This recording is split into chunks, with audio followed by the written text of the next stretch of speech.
Resale value ni benda paling bodoh lah kalau korang nak fikir. Nak beli kereta, nak fikir pasal resale value. Bagi aku kurang bijak lah. Sebab bila kita beli sesuatu benda tu, dia ada purpose dia. Kenapa aku beli kereta? Kenapa aku beli motor? Kenapa aku beli rumah? Semua tu dia ada sebab, dia ada reason dia. Kalau kita beli kereta, adakah kita beli untuk jual balik?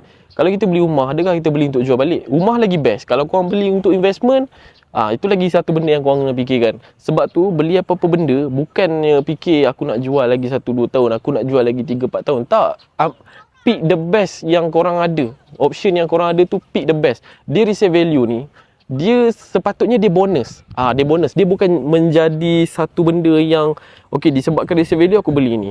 Tapi kalau korang dapat bonus, kalau korang dapat resale value, itu bonus. Untuk macam pasaran kereta dekat dalam Malaysia ni, 3 brand yang aku dah spill sebelum ni, korang boleh consider lah. Kalau korang memang betul-betul menitik beratkan pasal resale value, I think korang boleh tengok video tu dan study balik lah. So, siapa yang selalu fikir pasal resale value sebenarnya? Okey, siapa-siapa yang tengah mencari kereta pertama, contohlah baru habis belajar kan, korang nak beli, mungkin korang tak ambil Honda ke, korang ambil Pro 2 pun okey juga.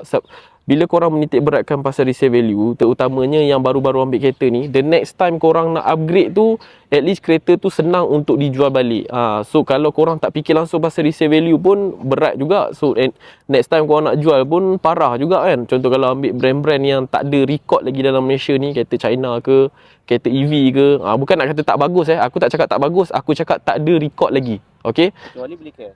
Kecuali kalau korang beli cash korang boleh accept depreciate harga kereta tu. Contohnya, okey, aku nak beli kereta EV ni harga 100k, kalau aku jual dapat 20k pun aku okey je. Kalau macam tu, go on lah.